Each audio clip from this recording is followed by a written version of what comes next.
All right, we are back on the Andre Duke Show with Carter Smith.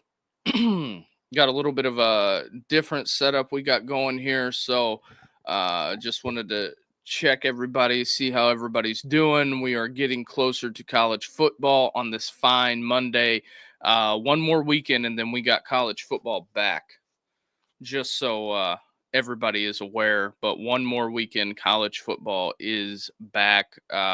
Decided to switch it up. Went with the Arizona State practice field on the. Gonna get this bill bent on this fine Monday. Just trying out some new equipment that I have bought. So, with that being said, everybody, appreciate you hanging in there, holding tight while I had the to get some things situated and moved around. But appreciate everybody on that end of it.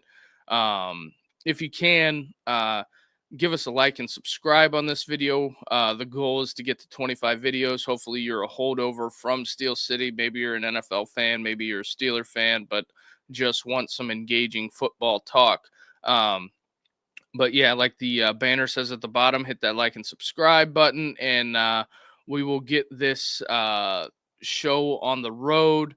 The goal is to get to 25 likes. So we'll start it off down in the Baton Rouge area. What is happening to Brian Kelly at LSU? I don't know who picked that outfit out for him, but I'm not a fashion guru, but as you can see, they are saying Brian Kelly is turning into a corn dog. I find that very interesting. So that is on that front with Brian Kelly. They are not doing him any favors down there at LSU as far as some of the media stuff. But we do have some things that I got to get dialed up here. It's because I had too many images at once. So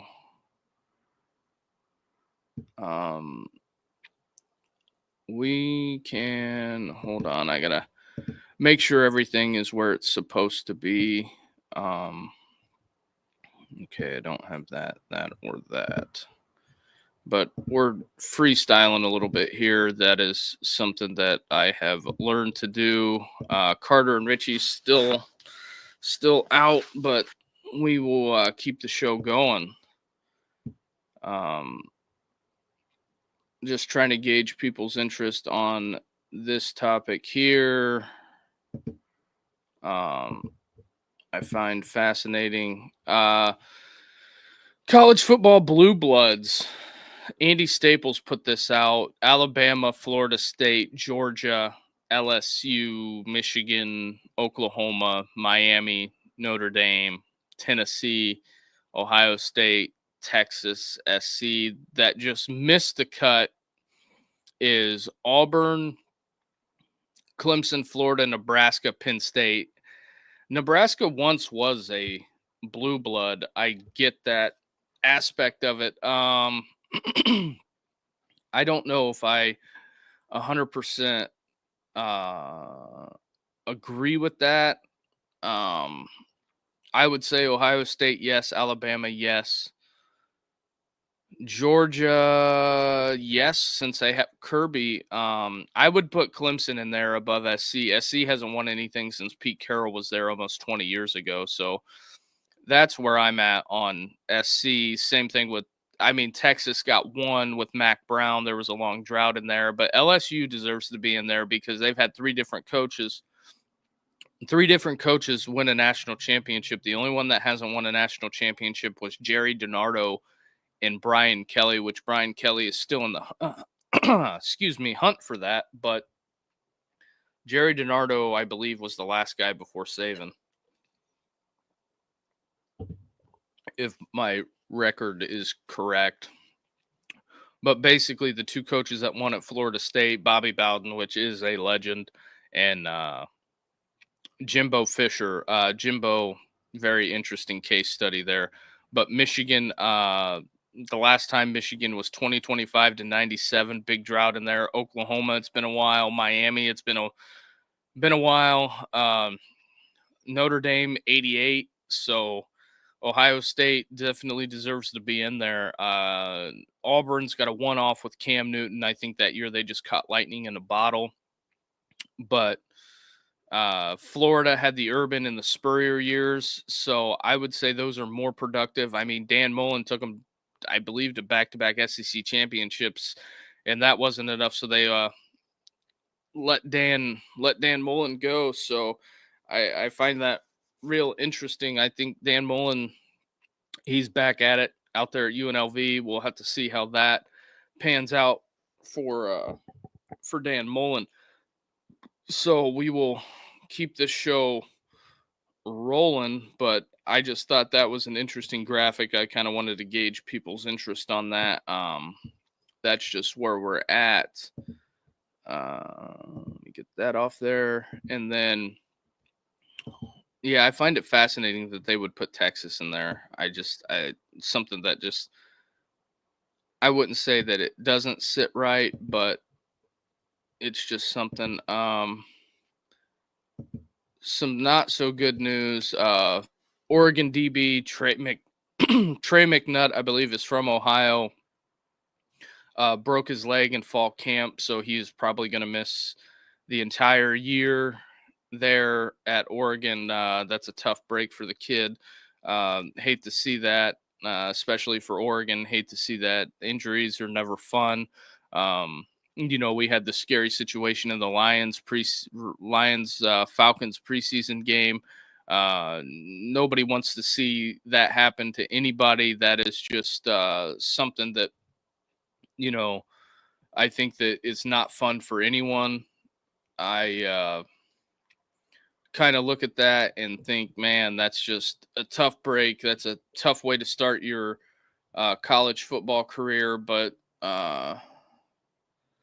that's just something that is that's kind of tough. But he'll get through it. Hopefully, have a great bounce back and write one of those stories that that people will remember forever. So out there in Oregon, Ohio kid, really tough to see that for somebody, but that's football.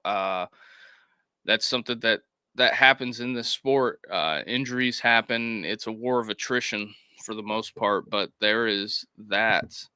Let me get that out of here, and then we will get to the granddaddy of them all. I've been seeing it all day on Twitter, people talking, analyzing, seeing how this is. It is opened up a can of worms today.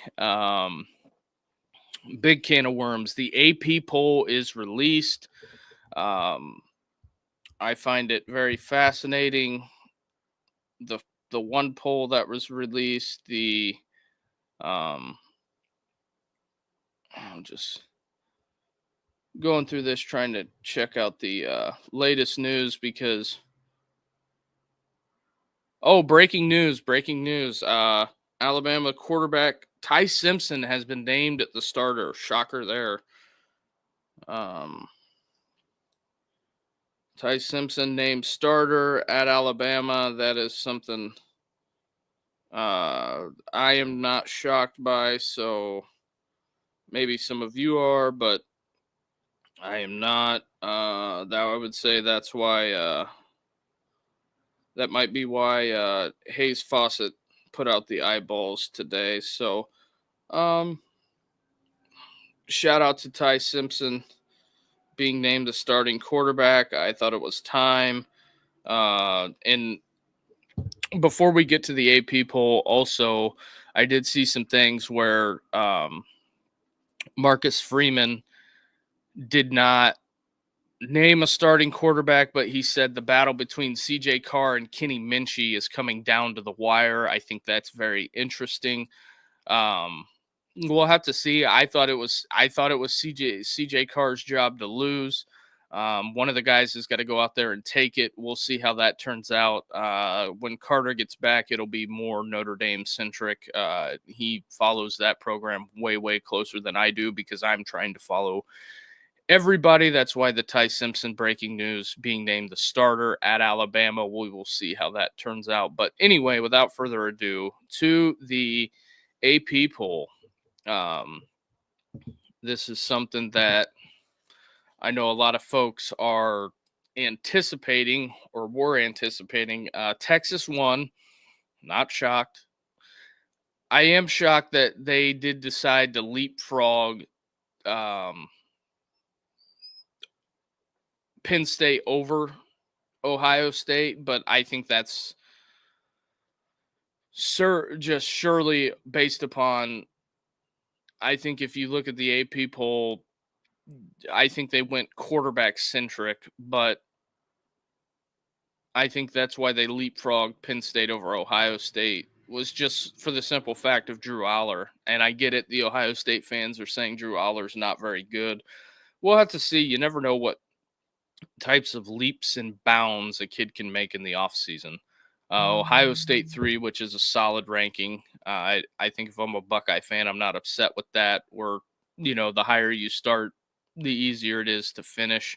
Clemson at 4, no disagreements. Although I don't know how you can put Clemson at 4 and Georgia at 5 when they played head up and got absolutely smashed in the opening kickoff. But I get it. That was a long time ago. But I still think Georgia is going to be elite on defense. Notre Dame at 6, not shocked there. Probably fell a few spots just for the simple fact of they don't know who their quarterback is. Oregon 7, also breaking in a new quarterback. Alabama 8. Well, Ty Simpson's the starting quarterback there, so that mystery has been solved. LSU 9, just that's kind of, I'm not high or low on LSU. The AP's got them, I think, perfectly ranked. I think that Brian Kelly and Garrett Nussmeier got to go out and prove it. Kind of fell apart at the end of last season, but that's just what it is. Miami 10. Find that kind of interesting that the Hurricanes are being ranked that high. Miami at 10, and then Arizona State at 11. And if everybody's getting annoyed on why I am reading these off, because some people listen on the audio side of things, and that's just that. Try to help the audio listeners out. Arizona State 11. I think Arizona State's got a lot to prove. Illinois 10. South Carolina 13. I still think that's a total troll job because Illinois beat South Carolina in the bowl game last year. Michigan 14, not Georgia. Florida 15. We got all kinds of things going on there with the Florida 15. It's been a controversial thing with Florida being in the top 25. That is something to be said there. But we've got SMU at 16, and then K-State 17, which I'm not shocked by that. Oklahoma gets into the AP poll, but they didn't get into the coaches poll. I find that shocking. Then you have Texas A&M followed by Indiana, and then there is Ole Miss hanging out there at 21. A lot of the Ole Miss people are going to say they're being disrespected a little bit, so that is just something to be said there. Iowa State at 22. Texas Tech, I believe Texas Tech got the big bump in the AP poll just for the simple fact of what they brought in the transfer portal.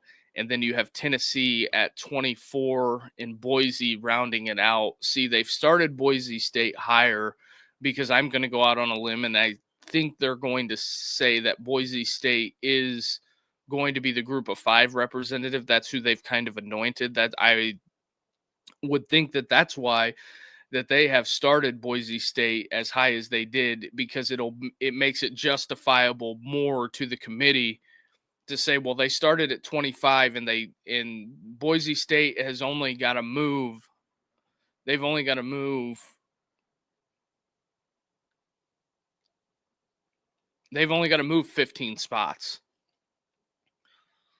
If they can move 15 spots into the 11 spot, that's what it is. Because if we take a picture of this AP poll now, what it's going to look like at the end of the year, typically half the teams that are in this preseason poll will not be there at the end of the year. That's just how college football is. I don't care what anybody says. That's just where college football is at. You could have somebody fall out completely, kind of like, some of the programs that have been snake bitten. And it also does not help that they've started Indiana at 20, and Indiana's strength of schedule is very, very soft. And I think Indiana, I we went over their schedule, but just by looking at their schedule, if they win the games that they're supposed to, Indiana's primed to get back into the college football playoff. So I hope everybody's prepared for the Indiana train again in Signetti. That's just all I'm saying. I think that's a realistic thing, and I get it. The SEC got the most ranked teams, and some people want to kind of bitch and complain about that, but I don't think that that's anything that you're going to be able to change per se. The voters voted how they did, so that's just what it is. I get it. The Big Ten disrespect. So we'll see where that falls out and where it ends up. I'm not. To me, honestly, I'm not worried about the preseason poll. I'm not going to get bent out of shape, because typically when it comes to the preseason poll, a lot of it is political, and like the coaches poll, very political. And Dave's here shows up and says, just when it'll work out. Yeah, that's pretty much how I view it. It's just one of those things. So, but yeah, I think the AP poll will work itself out. The college football selection committee will work itself out. The big problem that they had last year was there was a lot of bitching about SMU. I get that. But I told people when they put SMU in, I said Penn State's going to cave them in. Same thing with Boise State. Penn State had the easiest road to the college football playoff.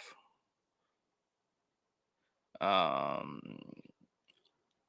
have the if you can't win 10 games rule wine too. Yes, I get that, Dave. I understand that. Also, Dave, if you are living under a rock, Ty Simpson named Alabama starting quarterback. That just came about just a few minutes ago. So shout out to Ty Simpson. He's going to get an opportunity to lead the Crimson Tide. But yeah, the college football playoff committee thing I just don't get, because see, Miami won 10 games last year, but SMU lost in the conference championship, but Miami had 2 bad road losses. Georgia Tech, and they had the Georgia Tech loss, and then they had the who was it? Syracuse lost last week. Syracuse. But I think if Miami wins one of those games, they get in over. They go to the ACC championship, and do they beat Clemson? Maybe. But I mean, it's all speculatory and relative. But I'm just saying that if you can get it figured out.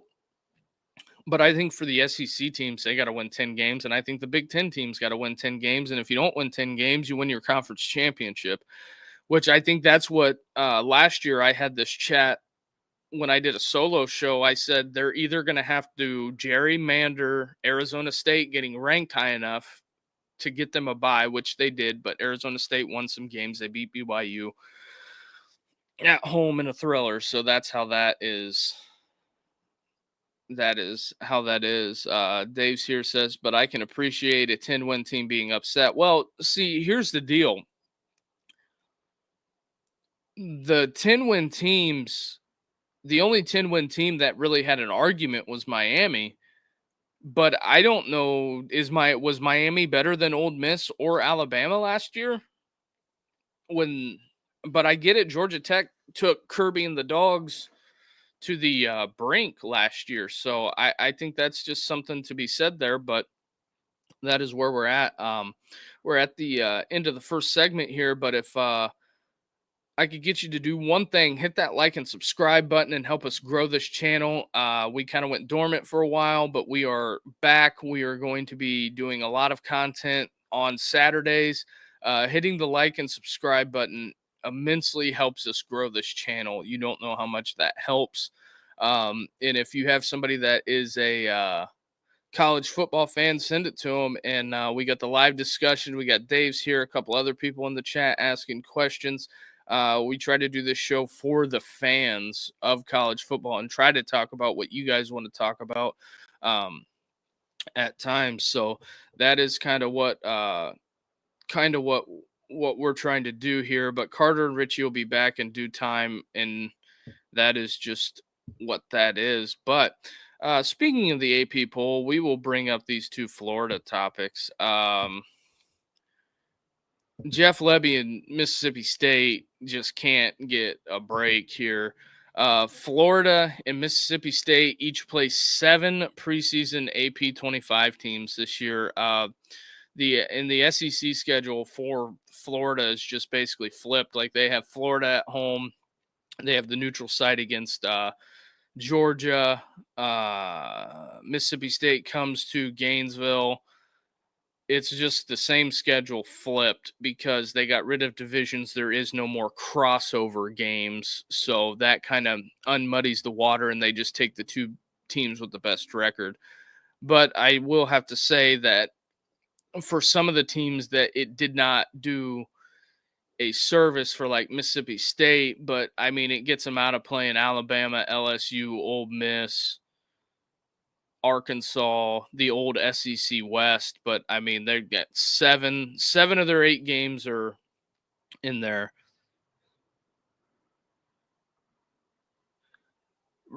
Dave's here is like, yeah, that's what happens when you politic your whole league into the polls. Yes, because it gives them the best shot for the playoff. But I think one of the big things that the SEC has got to try to get cleaned up is having all the teams in the AP poll, which I get it. Every team every year is boisterous about, and they're bullish on their team coming out of camp. But at a certain point, I think some of the other conferences need to step up, like the ACC and Big 12.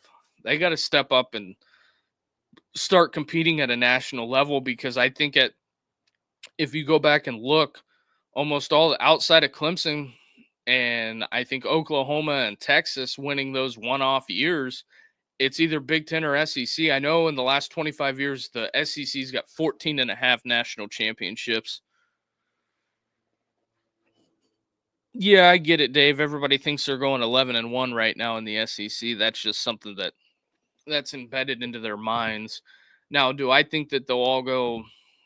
I mean, the thing is with having a conference, the way that their conference is set up, so people are going to lose. Like Alabama got shellacked last year against Tennessee. Alabama's actually everywhere. People have to lose games. That's one thing that that's one of the main reasons why I hate preseason predictions is because you could have an injury completely alter a season of somebody. Like Lagway hasn't been healthy throughout camp, but do I think DJ will be better going into this year? Most likely, yeah. It's another year older for him.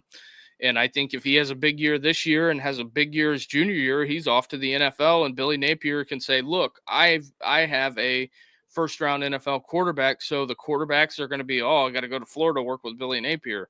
That's kind of what that's going to be. But here's another graphic.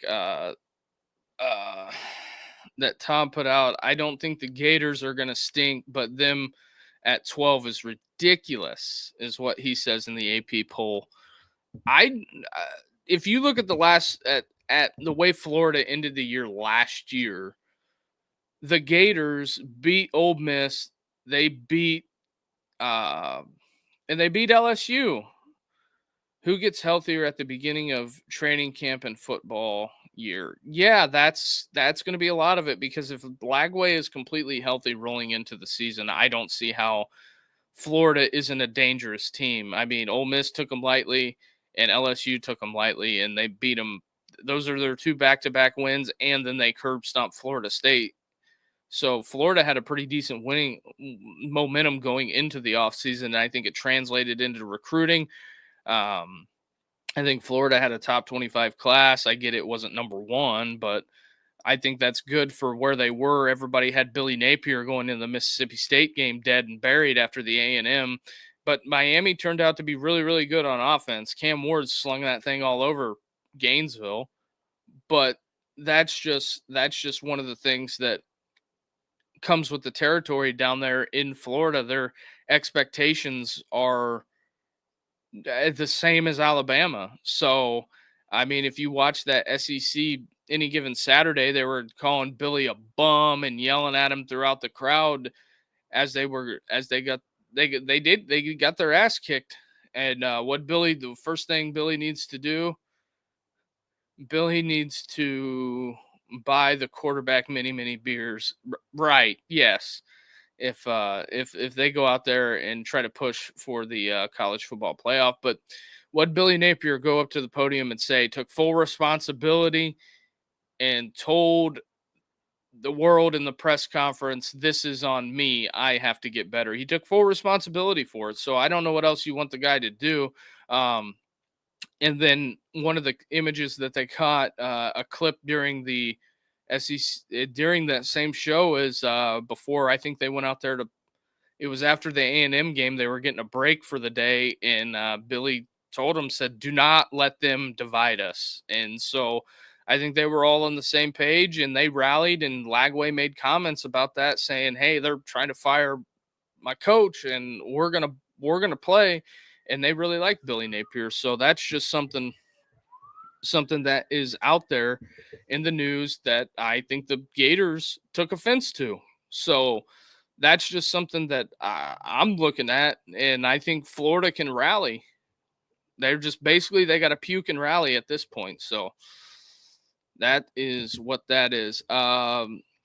Speaking of puke, Florida State, Thomas Castellanos this season is going to be expected to make $800K in total compensation.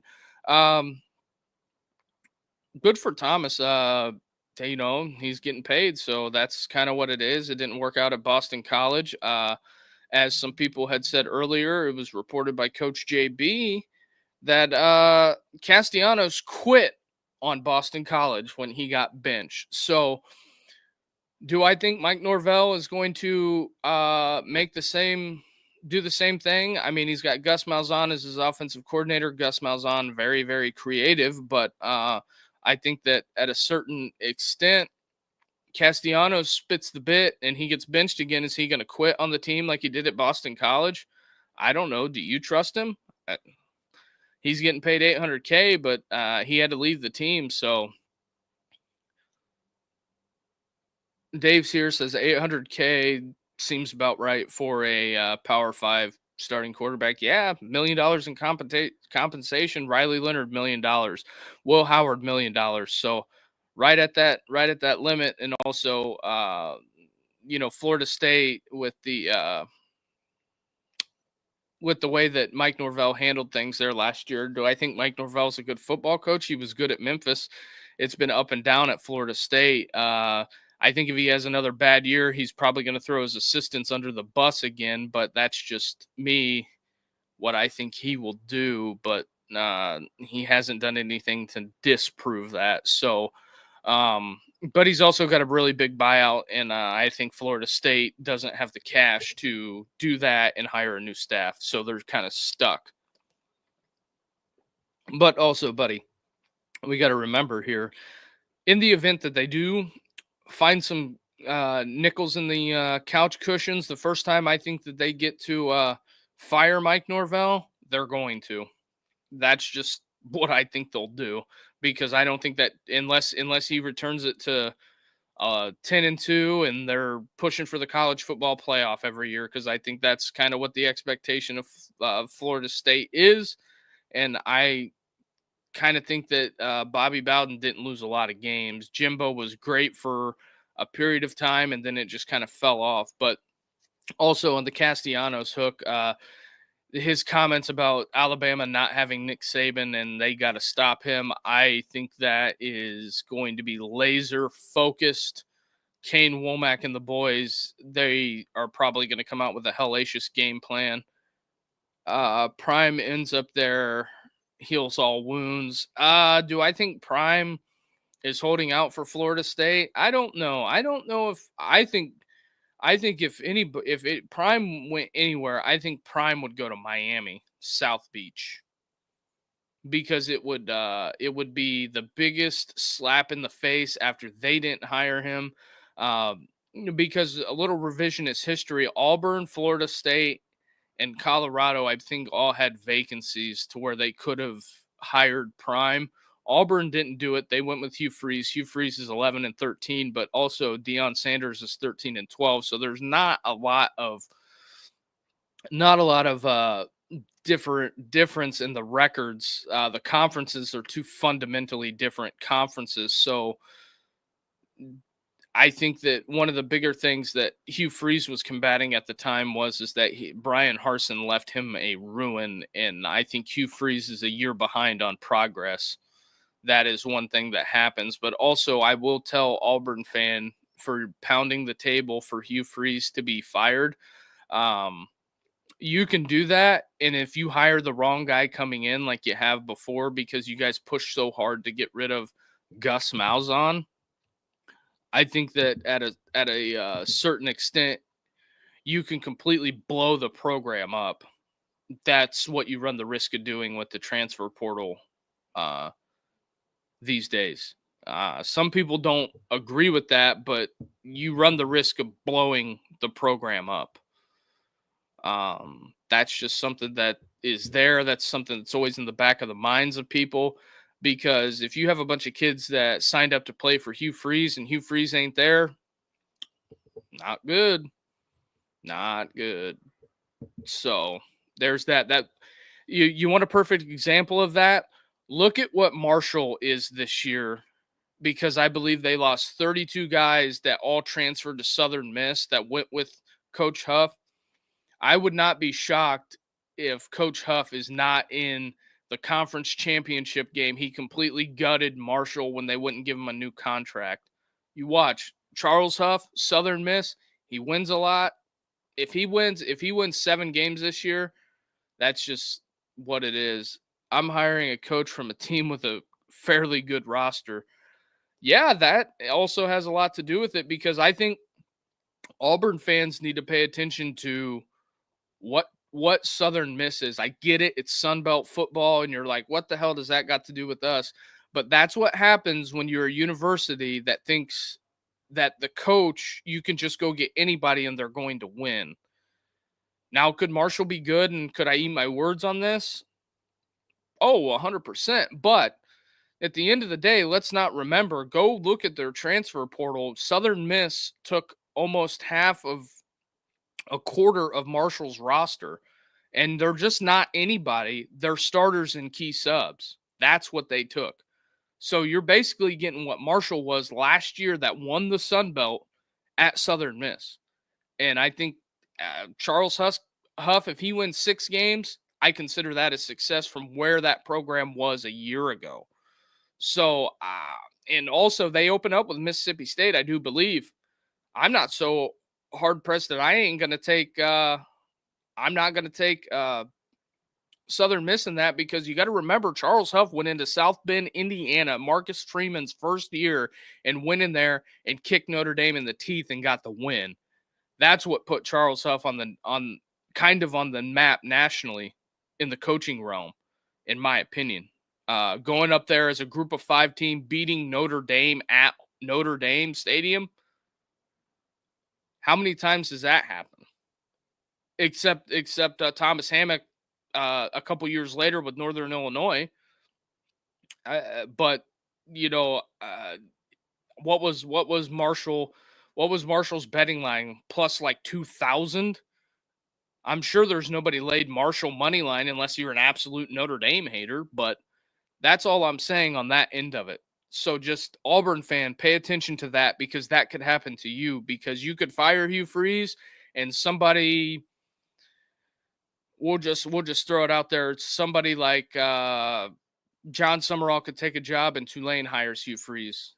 And you'd watch half your roster, you watch Deuce Knight, you watch all those kids walk out the door and go to various universities or they go down to Tulane and Hugh Freeze wins big there in the American. So whenever you're talking about completely canning a coach, you're talking about blowing your program up and go look at what Stanford is what happens. I think Frank Wright's he was a head coach in the NFL, but college football is different from the NFL. But speaking of head coaches, Jimbo Fisher, I would be very interested in still doing it. It's because I still think I have a lot to give and I'd like to get it back out there. I really would. Jimbo Fisher's comments after getting a $77 million buyout from Texas A&M. Jimbo says he wants to still get after it. Kind of like that. The guy has the competitive spirit. Interesting with this, who hires Jimbo? Because Jimbo ain't going Sunbelt. Not happening. Most likely not happening. It's Power 5 or nothing, I think, for Jimbo. Do I think he repairs his relationship with Nick Saban and LSU picks up the phone if the Brian Kelly experience isn't going well? I mean, Brian Kelly has a big buyout. Jimbo's getting that Texas A&M money. I don't know if it voids his deal, but if Jimbo can get a discount, if he gives LSU a discount with a extender clause to where they really turn it around, I don't think that's a bad fit. But also, watch Stanford is about to turn it around. They're really recognizing the way a football program should be ran moving forward, whether it's not as successful there. Oh, I think the Troy Taylor thing is an interesting case study. I think they wanted to fire him over the record thing, and they just didn't want to pay the buyout. And I think they found something for cause. That's what I think that was. I think Andrew Luck wanted to make a change. He didn't like what he was seeing. But they should have just said that, and I think he found a way around it and got a loophole and got Troy Taylor out of there. That's because Troy Taylor was a real successful coach at Sacramento State, pretty much put them on the map. I think he was there 6-7 years, and that's how that panned out. But I think Troy Taylor got a raw deal? Kind of, sort of, because I would like to, because what they alleged, there's no other facts that came out. There's no lawsuits filed to my knowledge. I guess I could dig into it and see if any of the women that he allegedly berated or yelled at filed a lawsuit for anything, or was there any wrongful terminations in his tenure there with anybody on the staff. But this all didn't come out until he had 2 back-to-back years of 3-9. So just in Luck's running the football program, other than the coach, is what I'm talking about. Yeah, I think Andrew Luck wants to coach, but he doesn't want to coach. I think their athletic director is hamstrung, and he's not doing anything. But back to Jimbo Fisher here, the last thing I'll say on this. I think Jimbo can take a massive discount for a Power 5 team that wants to get back in the running. I don't think they run it back at Florida State. That's not happening. LSU, Arkansas, I think possibly could be open, maybe even Auburn. Jimbo was at Auburn with I think Jimbo was at Auburn with Tuberville. So those are the 3 jobs that come open. And I think if Florida State has a decent year, they might not have a great showing against Alabama. But what I'm saying is Gus Malzahn, to Arkansas. And if I'm LSU, I hire John Summerall or Kane Womack if they have great years. If you're looking to make a change. And I think Auburn's going to always play last fiddle, and it's going to be a complete overhaul rebuild. So there is that on the Jimbo front. But with that being said, if you're watching this for the first time and you enjoy this content, hit that like and subscribe button and help us grow this show. I will let's throw this up. This is the first ever AP poll. Minnesota, Duke, Army, Northwestern, Purdue, USC, Notre Dame, Washington, Pittsburgh, Yale, SMU in there. I find that interesting. The Duquesne Dukes, St. Mary's, LSU, Texas A&M, Nebraska, Fordham, Holy Cross, Tulane. Tulane's had a long storied football program. Should have probably never let the SEC, just like Georgia Tech. But who am I to judge? But that is a very interesting endeavor there. The first ever AP poll. I find that to be interesting. A little draft news here. Wanted to get Archie's comments. This was when he was asked if Arch is going to come out for the NFL draft this year on 3 reports. Arch isn't going to do that. He'll be at Texas. And I think I believe Grandpa Arch on that one. I think that even though he is a little bit older, a little bit long in the tooth, I think that Grandpa Arch has that under control. Just checking out some more headlines here on the ESPN.com. Texas, big number 1 is what they're calling it. Son of Hall of Fame quarterback Kurt Warner, his son is going to be starting at Fresno State, so we're going to get to see him week 0 action. The number 1 team being an underdog in week 1. Deion Sanders says the Buffs will win differently this year. Jimbo Fisher eyeing return to coaching. Garrett Nussmeier dealing with the patella tendonitis. Baylor running back having surgery, out for the 2025. And did you know Texas is 103 in returning production? Oh, yeah. Their returning production's way down. And then Notre Dame's got a running back and a tight end out for the season.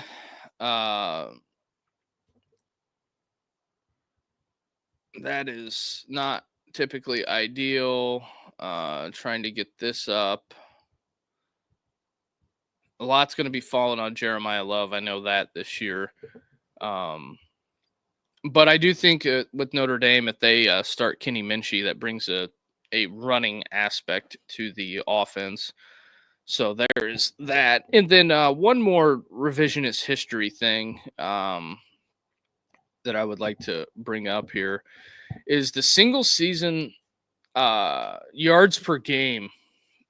Look at these numbers. Ashton Genty went berserk. And he still is 9th with the year that he had. Indy leaning one way or the other. I think it's CJ Carr's job to lose. If he doesn't win it, then that's a major problem. Barry Sanders averaged 238 yards a game. Marcus Allen, Troy Davis at Iowa State, LaDainian Tomlinson, Ricky Williams, Rashawn Salam, Melvin Gordon. Those are just some of the big names that are on this list. I think this is a very interesting list, but yeah, Marcus Allen, USC great. Barry Sanders was the craziest shit ever in college football. Oh, I can imagine.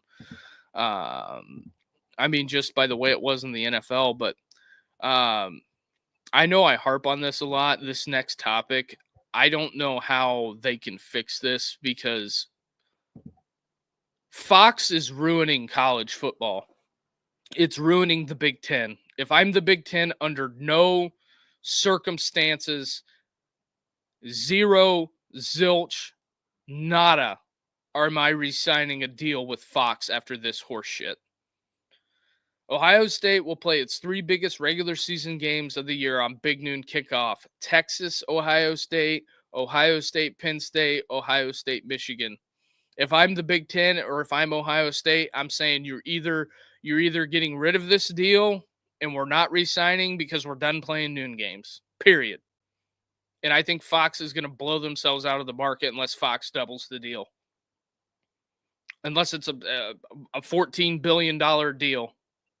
That's it. Ohio State will played 25 regular season noon games since 2021 compared to 14 night games. So if I'm an Ohio State fan and I'm seeing this for the first time, I get it. Noon is the most watched game, but do you really want to see the Ohio State Michigan game? I'll give you that. Don't move that game. That should be played at high noon weekend after Thanksgiving. Tradition. And if it's a 1 versus 2, move it to 3:30. I know the gray hairs would freak out, but they did it one time. But here's my thing on this. The Ohio State Penn State game should be a night game. Period. It should be. I don't know how you can argue it, because whether it's at Ohio State or whether it's at Penn State, if it's at Ohio State, it should be a blackout. I think Ross Bjork should, hey, Nike, we're wearing black. Wearing the full blackout jerseys or the full scarlet jerseys, something to compete with that and have an atmosphere, because the Tennessee atmosphere at Ohio State was electric and I wasn't even there, and you could tell it was electric. The Texas game, it should be a 7:30 kick, in my opinion. It should be the marquee game of the weekend. The marquee game of the weekend shouldn't be played at goddamn noon. That's all I'm saying. The marquee game of the weekend should not be played at noon. That's 9 o'clock West Coast. Why do we want to play the marquee game where half the country is? That's just like when they were putting Colorado on Big Noon kickoff. That's a 10 a.m. kick for them.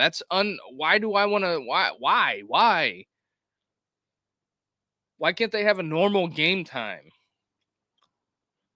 And you can't play noon West Coast games, so it's really going to be a problem if Oregon or USC ever become really, really good in the Big Ten under this TV deal, because you can't put them at noon. You can't force them to have a 9 a.m. kick on the West Coast. The opposing team would never go for that.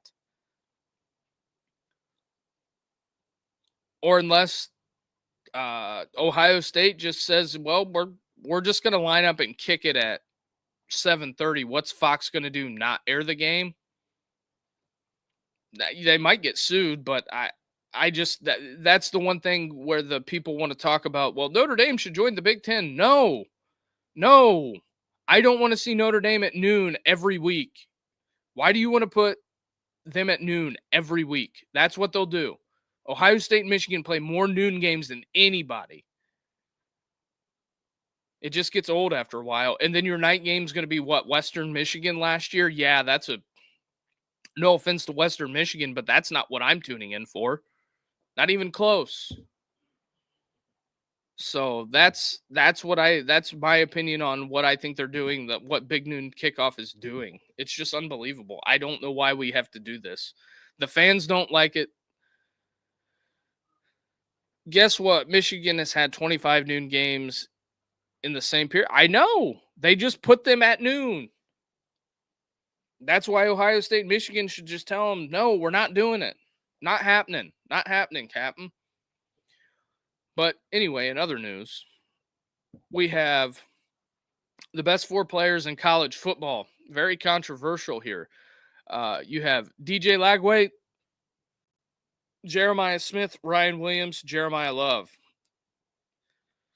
So that's what we got. Oh, Brendan, what's up, my guy? Long time no see. Yeah, we've been all over the place, but glad to see that you're back and tuned in. We're almost at the end of the show, but if you want to go back and rewind and watch what we talked about today, it's pretty interesting. College football is only a couple days away. We are one more Saturday sleep away. I just can't wait until we get some type of football. And also, I guess I'll use this for a little self promotion here. Hit that like and subscribe button. Help us grow this thing. What we're doing. Oh, good to know, man. Glad to see that you're coaching football, man. That's awesome. That's awesome, making an impact somewhere, man. Good to hear that. But this is what we're going to be doing, rolling out into the um I'm going to probably be doing most of it solo, but what we've got going is we're going to have we're going to be live streaming on Saturday. So I would agree with Caleb Downs being one of the top players, but this is what we're going to do on Saturdays. All the big games in college football. I know week 1 the streaming schedule is going to be Ohio State, Texas. Ohio State, Texas. I'm going to have all these streams created and labeled. We'll have Ohio State, Texas. We will have Alabama, Florida State, and then we will have the 7:30 kick um that is LSU Clemson, and then we're going to roll right into Big 10 after dark. If there is a suitable game on the West Coast that needs to be covered that we will do a watch along with, we will be doing that. So if you want to have an alternate broadcast while you're watching the game and want to hear somebody else talk about it other than Joe Klatt and Gus Johnson or Herbie and Chris Fowler, I will be here. So like we're going to be doing all the big games. There'll be a lot of SEC games, just letting you know now. Going to be a lot of SEC games. So that's just one of those things. But that's what we got going on the channel going into the season. If you've made it this far, hit that like and subscribe button. Help us grow this thing. If you know anybody that's a college football fan, send it to them. They might like it. So that is what we got going. But yes, the 4 players pictured above, DJ Lagway, Jeremiah Love, and JJ Smith and Ryan Williams. What time Saturday? Right. The week 1. I think week 0 we're gonna do a test stream. So the Kansas, Iowa State, Farmageddon, we're gonna have that. So that will be one of the games that we'll do. I can pull up the full scoreboard real quick. But yeah, those are the top guys in the games. I guess I'll give everybody a rundown real quick. Not so most likely we're gonna do Iowa, Kansas State. That'll probably just be me. But the week 1, I don't know. We might jump into some Dan Mullen. And then I think on CBS, I think we'll do maybe the 7:30 Stanford, Hawaii. But I think I'll have all the games on all day. It won't be like a game specific, but we might hop into some Idaho State and Dan Mullen, and it's going to be the same times the games kick as well. So this is just week 0 stuff, but probably not doing anything during the week. That Friday or that what is that Thursday, Friday ish? Yeah, Thursday probably not doing anything. Friday probably not doing anything, but that Saturday we'll save it all in the tank for Saturday. We'll have Texas, Ohio State. The other compelling game at noon is Syracuse, Tennessee. I like the Qs in that one, but when we roll through, we'll have Alabama, Florida State. Probably I'll have dual TVs going, watching a little bit of Georgia because I'm going to have a 3 TV set up by then. And then the night game, the Battle of the Death Valleys. And then trying to get there. I think for a little bit we'll do the Washington UCLA game as the late games for week 1. That's just something that we're going to be rolling out and we're going to be doing. It's kind of like my pet project to gauge the interest to see if you guys that watch the show will enjoy hearing the commentary and all of the sideshow Bob stuff that comes with what we do. So, but yeah, that's something. And then they released the preseason All Americans. Cade Klubnik, Jeremiah Love, Nicholas Singleton, Jeremiah Smith, Ryan Williams, Eli Sowers, preseason All American tight end. I'm not shocked by that. Kalen Proctor, Dylan Stewart, Peter Woods, TJ Parker. The AP poll is trash. Penn State is overrated.